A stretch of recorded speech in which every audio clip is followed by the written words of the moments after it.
We are going to study about the trigonometry today.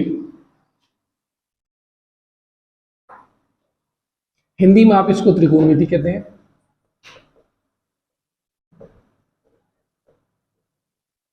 जैसा कि आपको समझ में आ रहा है, त्रिकोणमिति का मतलब क्या है, जिसके तीन कोणों, यानी हम जो भी करने जाएंगे we are going to operate it on triangles only. तो क्या होगा, इसके जो बेसिक्स हैं वो हम पहले पढ़ लेंगे, उसके बाद हम इनके क्वेश्चंस करेंगे। तो जब हम बेसिक की बात करते हैं तो सबसे पहले हमें एक अज्यूम करना है कि यहाँ पे हम यहाँ पे मान लेते हैं कि यहाँ पे ऐसा एक हमारा ट्राइंगल है, कुछ ऐसा राइट एंगल होना चाहिए, ध्यान देंगे आप। तो ये वाला जो एंगल है डेट वन इज 90 डिग्री, इसको हम कहते हैं ए, इसको कहते हैं बी, इसको कहते हैं सी। फॉर एग्जाम्पल ये एक ट्राइंगल है, तो जब भी आपको दो भुजाएं दी हुई होंगी और आपसे कोई तीसरी भुजा पूछ ली जाए तो आप बड़े आराम से इसको बता सकते हो, कोई दिक्कत नहीं। फॉर एग्जाम्पल आपको याद होगा पाइथागोरस थ्योरम जो आपका होता था, जो आपका पाइथागोरस थ्योरम होता था, पाइथागोरस प्रमेय, ये क्या कहता था कि जो आपका हाइपोटेनस होगा उसका square is equal to perpendicular square plus base square. Hindi में इसको आप कहते थे कर्ण का स्क्वायर इज इक्वल टू लंब का स्क्वायर, या ऐसे अगर हम सीरीज वाइज लिखे तो आधार का स्क्वायर प्लस लंब का स्क्वायर। यही वाला फॉर्मूला है। इससे इसको हम कहाँ यूज करते थे कि इसमें से जब भी कोई दो भुजाएं हमें दी हुई हो, दो साइड्स दी हुई है और अगर हमें तीसरी साइड निकालनी है तो हम इससे निकाल लेने से कोई दिक्कत नहीं है। और इसमें क्या देख रहे हैं, इसमें ये तीन एंगल्स हैं और आपको पता है कि जो ट्राइंगल है इसके तीनों जो एंगल्स हैं इनका जो सम होता है वो यहाँ पे लिख दूं मैं, sum of all three angles is equal to 180 degree. ठीक है। अब क्या हुआ कि कई बार हमारे साथ कंडीशन ऐसी बनने लगी कि हमारे पास सिर्फ एक एंगल होता था और एक आपकी साइड भी होती थी और उसके रिस्पेक्ट में हमें दूसरी साइड निकालनी होती थी। तो उस समय ये हमारा जो थ्योरम है वो काम नहीं कर पाता था, क्योंकि इस थ्योरम में साफ साफ लिखा हुआ है कि आपको आधार चाहिए, लंब चाहिए, यानी कोई भी दो भुजा इसमें से चाहिए, तभी तीसरी भुजा आप इसकी निकाल पाओगे। तो क्या किया गया, इसके लिए अलग से जो ट्रिग्नोमेट्री है उसके कुछ रूल्स बनाए गए, जिसकी सहायता से हम क्या करते हैं, अगर हमें एक एंगल दिया हो और एक कोई भी भुजा दी हुई हो तो हम दूसरी भुजा बड़े आसानी से निकाल पाते हैं। यानी ट्रिग्नोमेट्री में हम देखते क्या है कि जनरली हम रेशियोज निकालते हैं, किस चीज का, एंगल और साइड्स के बीच का। जनरली आप क्या करते हैं, एंगल और साइड्स के बीच का अनुपात निकालते हैं, किसमें, त्रिकोणमिति में। अब होता क्या है, जब मैंने अनुपात कहा तो आपकी समझ में ये आ रहा होगा कि अनुपात के अनुसार अगर हम एंगल की बात कर रहे हैं तो हमेशा दो ही चीजें होनी चाहिए। यहां आप कह रहे हैं कि हम क्या निकाल रहे हैं, साइड्स निकाल रहे हैं, तो साइड्स तो तीन है ना। तो इसके लिए क्या किया गया, इसके लिए अलग अलग रेशियोज डिवाइड किए गए। जैसे ये एंगल है तो इस एंगल के लिए हम क्या ले सकते हैं, ये साइड और ये साइड ले सकते हैं, इन दोनों का रेशियो हो सकता है, या हम ये साइड ले लें और ये साइड ले लें, इन दोनों का रेशियो हो सकता है, या आप ये साइड और ये साइड ले लें तो इन दोनों का रेशियो हो सकता है। ठीक है। यानी जब भी आप लेंगे कोई दो साइड ही लेंगे। ठीक है। तो हर साइड का, मान लीजिए फॉर एग्जांपल अगर मैं कहूं कि यहां से यहां तक इसकी लेंथ ए है, ये ए सी बराबर ए, और ये आपकी बी है और ये सी है, तो अगर मैं इस 90 डिग्री के अगेंस्ट लूं तो एक ले सकता हूं मैं ए बाई बी, एक ले सकता हूं मैं सी बाई बी, एक मैं ले सकता हूं सी बाई ए, इस तरह से ले सकता हूं तीन बार। तो इन्हीं तीन अनुपातों के लिए हमें ट्रिग्नोमेट्रिकल रेशियोज सिखाई गई।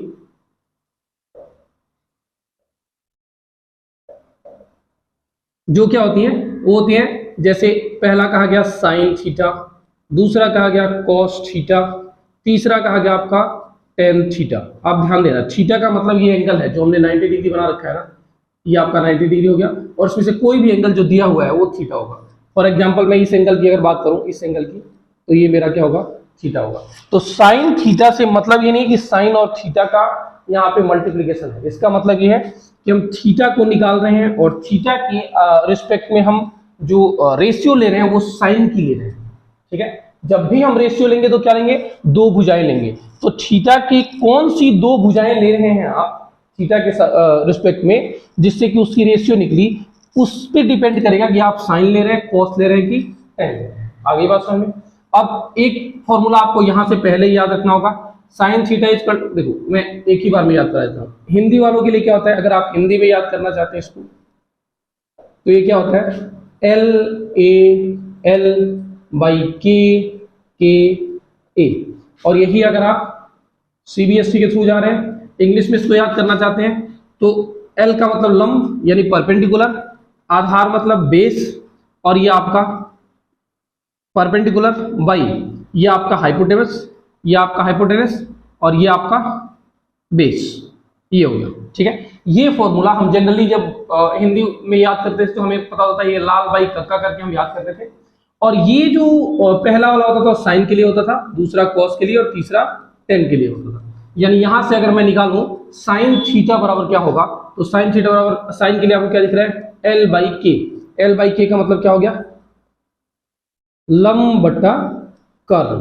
ठीक है, इसको अंग्रेजी में हम कहेंगे तो P/H यानी परपेंडिकुलर बाई हाइट। आगे बात समझे, ये हिंदी के लिए होगी, ये आपकी CBSE बोर्ड के लिए होगी। इसी को आप अंग्रेजी में परपेंडिकुलर कहते हैं, इसको आप हाइपोटेनस कहते हैं, सिंपल। कॉस थीटा की बात करेंगे तो कॉस के लिए यहां से क्या निकला, आपका आधार बटा कर्ल, सिंपल। ठीक है, आधार को आपने बेस कहा, कर्ण को आपने हाइपोटेनस कहा। फिर टेन थीटा की बात करेंगे तो टेन के लिए क्या निकला यहाँ पे, L/A यानी कि लंब बटा आधार। ठीक है, इसको आप क्या कहोगे, परपेंडिकुलर बाई बेस, सिंपल। तो ये तीन रेशियोज आपको याद रखने। ये हो क्या रहा है, ध्यान से समझिए आप। हम यहाँ पे कह रहे हैं कि ये एक थीटा है, यानी ये एक एंगल है, इस एंगल के सापेक्ष हम साइन लेते हैं, इसको हिंदी में क्या कहते हैं, तो साइन लेने का मतलब यह है, अभी आपने क्या सीखा कि हम थीटा लेंगे और थीटा के साथ साथ रेशियोज लेंगे। तो रेशियो जब भी लेंगे हम हमेशा कितने साइड्स के लेंगे, there should be 2 sides only, 3 sides का तो रेशियो आप ले नहीं सकते। तो कौन सी 2 साइड्स होंगी वो डिसाइड करेंगे कि वो साइन है, कॉस है कि टेन है। और साइन का थीटा में गुणा नहीं है, इसको हम कहेंगे sine of this particular angle, cos of this particular angle, tan of this particular angle. तो अगर मैं कहूंगा sine of this particular angle, that means मैं ये कहना चाह रहा हूं कि इस एंगल के लिए मुझे साइन चाहिए, और साइन का मतलब मुझे क्या चाहिए, अनुपात चाहिए। साइन तो अनुपात है, किस चीज का अनुपात, किस चीज का रेशियो, तो साइन कहता है कि परपेंडिकुलर और हाइपोटेनस का रेशियो मुझे चाहिए। तो ये क्या बन जाएगा आपका, sine theta equal to perpendicular, perpendicular कहां है आपका, ये रहा 90 डिग्री वाला परपेंडिकुलर, तो ये हो गया A, और उसके बाद आपको क्या चाहिए, हाइपोटेनस, ये रहा CB का A/C, ये आ गया। इसको हम हिंदी में ऐसे कैसे लिखेंगे, अगर ऐसे लिखना हो तो A का मतलब पूरा का पूरा AC/C का मतलब पूरा का पूरा CB, सिंपल। आगे बात समझ, ठीक है। तो आपने क्या सीखा, त्रिकोणमितीय जो अनुपात हैं, जिनको आप ट्रिग्नोमेट्रिकल रेशियोज कहते हो, वो एक्चुअली मैथमेटिक्स में अप्लाई ही क्यों की जाती है, क्योंकि इन्होंने आपको एक ऐसा फॉर्मूला दे दिया, एक ऐसी ट्रिक दे दी जिससे आप एक एंगल और रेस्ट दो भुजाओं, एक एंगल के को दो भुजाओं के अनुपात के रूप में लिख सकते हो। समझ में आ गई बात। अब वो दो भुजाएं कौन सी होंगी, ये डिपेंड करेगा कि आप उसको साइन लोगे, कॉस लोगे या टेन लोगे। अगर वो दो भुजाएं आप लंब और कर्ण ले रहे हैं, आप साइन लेंगे। अगर वो दो भुजाएं आप आधार और कर्ण ले रहे हैं, आप कॉस लेंगे। अगर वो दो भुजाएं आप लंब और आधार ले रहे हैं तो आप क्या लेंगे, टेन लेंगे। सिंपल सा कॉन्सेप्ट है, ठीक है, कोई दिक्कत नहीं, यहां तक आसानी से याद हो गया। और एक चीज और याद रखेंगे, इनका ठीक रेसिप्रोकल होता है। साइन का अगर हम बात करें ना, तो साइन का होता है कोसेक, कॉस की बात करें तो इसका होता है सेक, टेन की बात करें तो ये होता है कॉट थीटा। ठीक है, ये क्या है, इसके ठीक रेसिप्रोकल है, यानी कि कोसेक इक्वल टू 1/sin आप याद कर लेंगे, 1/cos इसके लिए याद कर लेंगे आप, और कोट के लिए 1/10 याद कर लेंगे। मतलब क्या हुआ, सेम अगर मैं इसको चेंज करूं तो इसका उल्टा लिख देना है, यानी कर्ण को ऊपर और लंब को नीचे कर देना है, तो ये हो गया कर्ण बट्टा लंब। इसको मैं करूं सेक थीटा को, तो इसको ऊपर कर देना है, यानी कि कर्ण बट्टा आधार, और टेन थीटा को मैं लिखूं तो क्या हो जाएगा, आधार बट्टा लंब, ये कॉट हो जाएगा। ठीक है, क्या सीखा आपने। बच्चों को सबसे बड़ी कंफ्यूजन रहती है कि सर ये साइन थीटा, साइन कहां से आ गया। तो साइन एक्चुअली क्या है, दैट इज एक्चुअली दी, सो मुझे लगता है कि आपके समझ में आ गया होगा कि एक्चुअली ये साइन कॉस और टेन क्या है। सबसे बड़ा सवाल त्रिकोणमिति में यही आता है, हम देखते ही डर जाते हैं कि साइन थीटा पता नहीं कहां से आ गया, साइन कहां से आ गया, कॉस। साइन और cos are just the ratios of the two sides, that's it. इससे ज्यादा कुछ भी नहीं है, ये दो साइड के रेशियोज हैं। क्योंकि टोटल साइड्स 3 है तो हम इसमें से किसी भी दो को ले सकते हैं। तो डिपेंड करेगा कि आप किन दो को ले रहे हैं, उसके रिस्पेक्ट में आप साइन कॉस या टेन लिखेंगे। ठीक है, आगे बात समझ में। अब इससे फायदा क्या होगा, अगर हमें एक एंगल मिल गया तो उसके रिस्पेक्ट में हमें दो क्या मिल जाएंगी, साइड्स के रेशियोज मिल जाएंगे। तो हम क्या कर पाएंगे, अगर हमें ये एंगल पता है ना, ठीक है, और इस एंगल के साथ साथ हमें ये आपकी साइड पता है, तो ये साइड हम निकाल लेंगे। नहीं, यानी क्या सीखा आपने अब तक, इस जो थ्योरम था इस थ्योरम से आप सीख रहे थे कि आपको दो साइड्स होनी चाहिए तभी आप तीसरी साइड निकाल सकते हो ट्रिग्नोमेट्री उसमें एक ट्रायंगल की। लेकिन आपने आज क्या सीखा, अगर मुझे एक एंगल पता है और एक साइड पता है तो मैं कोई सी भी दूसरी साइड आपको निकाल के दे दूंगा। या शॉर्ट में मैं आपसे कहूं कि अगर मैंने आपको सिर्फ एक एंगल बता दिया कोई सा और उस एंगल के साथ साथ एक साइड बता दी, तो आप रिमेनिंग साइड्स निकाल लोगे बहुत इजीली। ठीक है, ये आगे हम सीखेंगे कैसे निकालते हैं, आपके सिलेबस में होना चाहिए। ठीक है, तो ये चीज क्लियर हो गई। आपने क्या सीखा आज, आपने सीखा साइन थीटा, कॉस थीटा और टेन थीटा क्या होते हैं, ये रेशियोज होते हैं। और साइन और थीटा का आपस में गुणनफल नहीं है, ये आपस में इनका प्रोडक्ट नहीं है, बल्कि हम ये कहना चाहते हैं कि थीटा ये अगर एंगल है तो इस एंगल के लिए साइन क्या होगा, दैट मीन्स। और एक चीज हमेशा याद रखेंगे आप, जब भी इस एंगल की हम बात करेंगे ना, तो जिस एंगल की आप बात कर रहे हैं उसके सामने वाला हमेशा परपेंडिकुलर होगा, आगे बात समझ। और उसके नीचे वाला जो एडजेसेंट साइड होगी इसकी, ये हमेशा हम बेस मानेंगे। समझ में आ रही बात। भले ही ट्रायंगल ऐसा है, देखो यहाँ पे हमने ऐसे अगर ले लिया, साइन थीटा की जगह पे हम एक चीज और सीख लेना, ये बहुत तरीके से सीखना, इसमें आप बहुत कंफ्यूज होते हो। फॉर एग्जाम्पल, इसी ट्रायंगल में आपको साइन ए निकालने को दे दिया जाए, हम मानते हैं कि ए वाला एंगल ये है, तो साइन ए अगर आपको निकालना है तो आप क्या निकालेंगे, साइन ए का मतलब क्या होता है, लंब बटा कर्ण, यानी कि परपेंडिकुलर बाई हाइपोटेनस। परपेंडिकुलर कौन सा होगा, हमेशा इसके ठीक सामने वाला परपेंडिकुलर होगा, याद रखो। सॉरी, इसके ठीक सामने वाला भी हाइपोटेनस है, इसको हम निकाल देते हैं साइन ए। ठीक है, तो ये हाइपोटेनस हो गया, ये आपका बेस हो गया। तो यहाँ पे साइन ए क्या निकल के आया आपका, हम कहें अगर इसकी बात करें तो ये आपका हो गया लंब यानी परपेंडिकुलर। परपेंडिकुलर मतलब क्या, AC बाई, यहां हम निकालने की कोशिश करें तो कर्ण यानी कि CB, सिंपल। ठीक है, तो साइन ए आपका निकल गया बहुत आसानी से, कोई दिक्कत नहीं है। ठीक है, अब देखो इसी पे आपको अगर cos A निकालना हो तो cos A क्या हो जाएगा, cos A आपका हो जाएगा, अब cos A हमें पता है सर क्या होता है, आधार बटा कर्ण, तो ये आधार हो गया AB बाई कर्ण की हम बात करेंगे तो कर्ण क्या हो गया आपका BC या CB जो भी है। ठीक है, तो इस तरह आप टेन थीटा भी निकाल लेंगे या टेन ए निकाल लेंगे सिंपली। ठीक है, कोई दिक्कत नहीं है। अब देखिए इसमें 3 एंगल्स हैं। ठीक है, ये जो 3 एंगल्स है ना, इन तीनों एंगल्स में आप देख रहे हैं कि मैं किसी को भी लेके और उसका साइन कॉस और टेन निकाल सकता हूं। एक चीज अभी मैंने आपको क्या बताई, जिसको भी आप लेंगे ना, जिस एंगल को लेंगे उसके ठीक सामने वाले एंगल को आप परपेंडिकुलर मानेंगे और उसके एडजेसेंट एंगल को आप बेस मानेंगे। इस चीज को ध्यान देना। ठीक है, जैसे यहाँ पे आपसे पूछ दिया जाए कि साइन ए क्या है, तो साइन ए की आपने बात की तो ये तो साफ साफ दिख रहा था, हो गया। लेकिन अगर यहाँ पे आपसे पूछ दिया जाए साइन बी क्या है, तो साइन बी के लिए आपको क्या करना पड़ेगा, साइन बी के लिए यानी कि इसके सापेक्ष आप निकालना है, इसके रिस्पेक्ट में, तो इसके सामने वाला इसके लिए क्या हो जाएगा, परपेंडिकुलर हो जाएगा। ठीक है, और ये वाला इसके लिए बेस हो जाएगा, सिंपल। ठीक है, तो साइन बी की हम बात करेंगे तो क्या निकालेंगे, जब आप साइन बी की बात कर रहे हो तो इसके लिए परपेंडिकुलर, अब देखिए आप साइन बी का मतलब क्या है आपका, साइन थीटा का मतलब लंब बटा कर्ण यानी कि परपेंडिकुलर बाई हाइपोटेनस। परपेंडिकुलर कौन सा हो गया इसके लिए, AC बाई हाइपोटेनस कौन सा हो गया, CB। ठीक है, कोई दिक्कत नहीं। अगर हम यहाँ पे cos B निकालने जाए ना, ठीक है, तो B के लिए अगेन जो परपेंडिकुलर होगा वो ये वाला होगा, और इसी तरह ऐसे निकालेंगे तो आपका cos B भी निकल जाएगा, कोई दिक्कत वाली बात नहीं है। अब जरा हम साइन B के अलावा इस एंगल की साइड चलते हैं, इसको हम थीटा मानते हैं। ठीक है, तो जब आप इसको थीटा मानेंगे ना तो इसकी बात हम करेंगे। यहीं पे हम अगर साइन C निकालें तो साइन C क्या होगा, साइन C का मतलब क्या होगा, एंगल C के लिए त्रिकोणमितीय एक अनुपात किसके लिए? साइन के लिए। तो साइन का त्रिकोणमितीय अनुपात क्या होता है? लंब बटा कर्ण। यानी हमें क्या निकालना है? एंगल सी के लिए निकालना है लंब और कर्ण। तो एंगल सी के ठीक सामने वाले को हम क्या मान लेंगे? परपेंडिकुलर यानी लंब। समझो आप इस पूरे ट्राइंगल को ध्यान से देखोगे ना, तो ये वाला जिसको हम अब परपेंडिकुलर कह रहे हैं वो एक्चुअली पहले बेस था, लेकिन अगर हम कॉस की बात कर रहे हैं और यहां से निकालना चाह रहे हैं तो ये बेस नहीं है। अब ये इस एंगल के सापेक्ष ये वाला जो होगा वो क्या मान लिया जाएगा?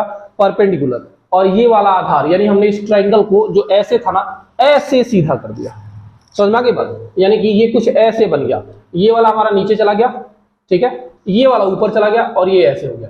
ये 90 डिग्री वाला एंगल, यानी ए आपका यहां आ गया, इसको आप ऐसे समझेंगे, ठीक है। सी आपका यहां आ गया, बी आपका यहां चला गया। तो सी ए यानी कि सॉरी गलती हो गई, ए आपका यहां आया, सी यहां आया, बी ऊपर चला गया, ठीक है।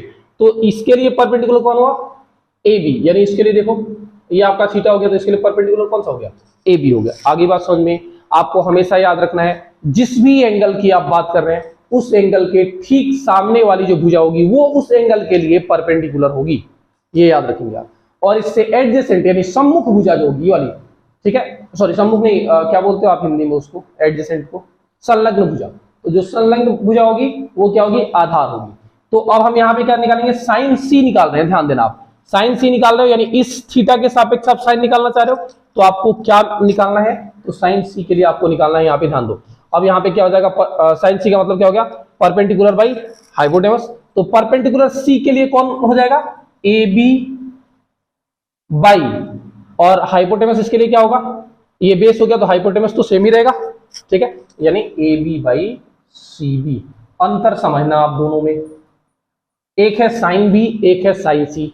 दोनों ही रेशियोज है साइन के लिए, ज्या के लिए, लेकिन दोनों के चूंकि एंगल्स डिफरेंस हैं इसलिए दोनों की वैल्यूज भी क्या हुई? डिफरेंस हुई। अब वैल्यूज डिफरेंस होने का मतलब ये कभी भी नहीं था कि जो हमने यहाँ पे आपको रेशियोज बताए वो रेशियोज चेंज हुई। रेशियो चेंज नहीं हुए थे, क्या चेंज हुआ? एंगल चेंज हुआ। और जब एंगल चेंज हुआ तो एंगल के बिल्कुल सामने वाले को हमने मान लिया परपेंडिकुलर, और उसका जो संलग्न भुजा थी, जो उसका एडजेसेंट साइड था, that was considered as base. That's why this is change as A B by C B. आगे बात समझ में? अब जरा आप लोग मुझे निकाल के बताओ, अगर मैं tan c निकालना चाहूं तो tan c की वैल्यू क्या होगी? मुझे tan c निकालना है, तो सबसे पहले आप क्या सीखेंगे कि निकालना किस एंगल के रिस्पेक्ट में है। तो हम कहेंगे c के, ये रहा c, ये मेरा एंगल है, इसके लिए मुझे क्या चाहिए? tan चाहिए। tan का रेशियो क्या होता है सर? होता है tan का रेशियो लंब बटा आधार, यानी कि परपेंडिकुलर बाई बेस। अब मैं इसमें परपेंडिकुलर किसको मान लूं? आप साफ साफ देख रहे हो सर, यही परपेंडिकुलर, इसको मान लीजिए। गलत, इसको परपेंडिकुलर नहीं मानेंगे। हम क्या करेंगे? जिस एंगल की बात कर रहे हैं ना उसके ठीक सामने वाले को परपेंडिकुलर मानेंगे, और वो होगा भी। क्यों? क्योंकि अगर ए बी रेखा से AC रेखा 90 डिग्री का एंगल बनाती है तो डेफिनेटली AC से AB भी 90 डिग्री का ही एंगल बनाती है। आगे बात समझ में? तो हम इसको थीटा अगर मान रहे हैं तो इसके सामने वाले को परपेंडिकुलर मान लेंगे, और इसके जो इसके साथ जाने वाले लाइन है जिसको आप अंग्रेजी में एडजेसेंट कहते हैं, हिंदी में आप इसको कहते हैं संलग्न भुजा, इसको हम क्या मानेंगे? बेस मानेंगे। यानी इस स्थिति में मैं एक बार ये सब कुछ मिटा देता हूं, अभी आपको क्लियर हो जाएगा। ये मिटा देते हैं, ये मिटा देते हैं, ये भी मिटा देते हैं। इसको अगर मैं थीटा मान लेता हूं सी को, तो उस कंडीशन में मेरे लिए ये वाली जो भुजा होगी ना इसके ठीक सामने वाली की, this one is actually perpendicular और this one is base, this one is hypotenuse. आगे बात समझ में? अब हमें tan का फॉर्मूला लगा देना है। देखो क्या किया हमने, if we want to derive the value of tan c, in that case first of all you need to go on angle c and then you have to decide which one is perpendicular, which one is base and which one is perpendicular, base and hypotenuse, ठीक है। and then you have to apply that particular formula, that means the ratios of the sine, cosine and tangents। अब आपको क्या करना है? इसमें ये ratios apply कर देना। तो tan c के लिए मैंने समझ लिया कि ये परपेंडिकुलर होगा, और tan के लिए क्या कहा गया कि बेस बाई आपको हाइपोटेनस लेना है। तो बेस रिफर्स टू, इसके ठीक सामने वाला तो बेस होगा नहीं, तो बेस होगा ये वाला, यानी base refers to AC by, अगर मैं इसकी बात करूं बेस के बाद मुझे क्या चाहिए, हाइपोटेनस चाहिए। हाइपोटेनस रिफर्स टू, अगर ये बेस है तो मेरे लिए हाइपोटेनस सेम रहेगा सीबी। सिंपल, ये हो गया मेरा 10C। तो अब मैं उम्मीद करता हूं कि हाँ पूछो। अब इस चीज को ध्यान देंगे आप कि जब भी आप कोई एंगल निकाल रहे हैं और उसके रिस्पेक्ट में साइन, कोसाइन या टेंजेंट निकाल रहे हैं, तो आपको हमेशा ध्यान देना है कि आप किस एंगल की बात कर रहे हो। जिस एंगल की भी आप बात कर रहे हो उसके ठीक सामने वाली जो लाइन होगी वो आपके लिए परपेंडिकुलर रहेगी, और उससे एडजेसेंट लाइन जो है, जो उसकी संलग्न भुजा है, वो आपके लिए बेस होगी। आपका बेस और परपेंडिकुलर हमेशा चेंज होता रहेगा अकॉर्डिंग टू दी एंगल। किस एंगल को आप ले रहे हो उस एंगल के हिसाब से ये चेंज होता रहेगा, इसीलिए ये वैल्यू चेंज होती है और इसी में आप कंफ्यूज होते हो। कोई बहुत बड़ी बात नहीं, ठीक है, इजीली आ गया। तो अब आपने क्या सीखा, आपने सीख लिया total trigonometrical ratios. Trigonometrical ratios क्या है, एक बार हम एक क्विक रिवाइज करते हैं। ट्रिग्नोमेट्रिकल रेशियोज वैसी रेशियोज है जो एक एंगल के सापेक्ष आपको किन्हीं दो भुजाओं की अनुपात दिखा देते हैं, ठीक है, कि दो भुजाओं का रेशियो क्या होगा। यहाँ पे अगर आप high order cognitive skills use करोगे तो आपको पता चलेगा कि सर हम निकाल क्या रहे हैं। आश्चर्य की बात, आपको पता है आप ये निकाल दे रहे हो, अगर आपको थीटा पता हो ना, फॉर एग्जांपल मैं ऐसे ले लूं और मैं यहाँ पे कहूं कि यहाँ पे 90 डिग्री का एंगल है, ठीक है, और मुझे ये जानना है कि इसका और इसका लंबाई क्या होगा, तो मैं इससे भी निकाल सकता हूं। देखो कैसे निकालूंगा, साइन 90 डिग्री है और मुझे निकालना क्या क्या है, ये वाला क्या हो गया मेरा, ये हो गया मेरा हाइपोटेनस, ये हो गया मेरा बेस, ठीक है। तो H और B है मेरे पास, H और B किस में है, देखो इसमें है, tan थीटा में है, ठीक है। तो मैं निकाल सकता हूं सीधे सीधे क्या, cos मतलब यहाँ पे लिख दूं है tan थीटा, ठीक है, यानी tan 90। तो ये हो गया आपका cos 90 degree is equal to base by hypotenuse. Base refers to ये वाला, यानी कि इसको अगर मैं A कहूं, इसको B कहूं और इसको C कहूं, तो ये क्या हो जाएगा आपका क्या ये बेस, यानी कि ए बी बाई हाइपोटेनस यानी कि सी बी। अब ध्यान देना, cos 90 degree equal to A B by C B का मतलब क्या है, अगर मैं इस ए बी और सी बी का रेशियो निकाल लूंगा, फॉर एग्जांपल इसका रेशियो ये जब मैंने काटा तो ये रेशियो है मेरे लिए 1/√2 या 1/2। तो इसका मतलब क्या है कि आपको एक ऐसा विपन मिल गया, एक ऐसा टूल मिल गया है जिसकी सहायता से आप ये चीज कभी भी डिसाइड कर लोगे कि यहाँ पे अगर जो एंगल है ना वो 90 डिग्री का है, तो इस भुजा में और इस भुजा में क्या अनुपात रहेगा। समझ में आ गई बात। अगर आपको एक भुजा पता है कि ये 4 है, तो आपको पता है कि ये 4 है, तो इन दोनों का अनुपात आपको पता है, तो इसका क्या रेशियो है उस हिसाब से आप इसको निकाल पाएंगे। ये बहुत काम की चीज है। आगे बात समझ में, 90 डिग्री एंगल लेते हुए आप कोई भी ट्राइंगल खींचिए, उसकी लंबाई बेहिचक बढ़ेगी, बहुत बढ़ेगी, लेकिन इन दोनों का रेशियो हमेशा वही होगा जो कि यहां से आप निकाल कर रखेंगे। आगे बात समझ में, ठीक है। तो ये ट्रिग्नोमेट्रिकल रेशियोज था, इसमें अब मुझे लगता है कि आपको कोई दिक्कत होनी चाहिए, ठीक है। अब हम इससे रिलेटेड एक क्वेश्चन, तो क्या देखना है, यही क्वेश्चन पूछे जाते हैं। इससे कैसे पूछे जाते हैं, आपको दे देगा ऐसा एक ट्राइंगल और आपसे पूछ लेगा कि साइन थीटा की वैल्यू यहाँ पे दे देगा आपको, फॉर एग्जाम्पल दे देगा कि इसको एक बार और मिटाएं, आपको सीधे दे देगा कि दिया हुआ है साइन ए की वैल्यू इतनी है, जो भी है, आपसे पूछ लेगा कि इसमें आप cos b की वैल्यू बताइए। तो आपको क्या करना है, cos b रिफर्स टू, सबसे पहले b पे जाइए, यानी यहाँ ये, उसके बाद यहाँ के लिए आप cos निकालिए। तो यहाँ के लिए cos कैसे निकालेंगे हम, b मतलब यहाँ पे आ गए हम, और आपने क्या सीखा कि सर एंगल के हिसाब से your perpendicular and your base is going to change, तो ये क्या होगा, चेंज हो जाएगा। तो यहां से ये ठीक सामने वाला that one is perpendicular and this one is the base. आगे बात समझ में। अब इस हिसाब से आप यहाँ पे cos b का निकाल लेंगे, ये मानते हुए, ठीक है।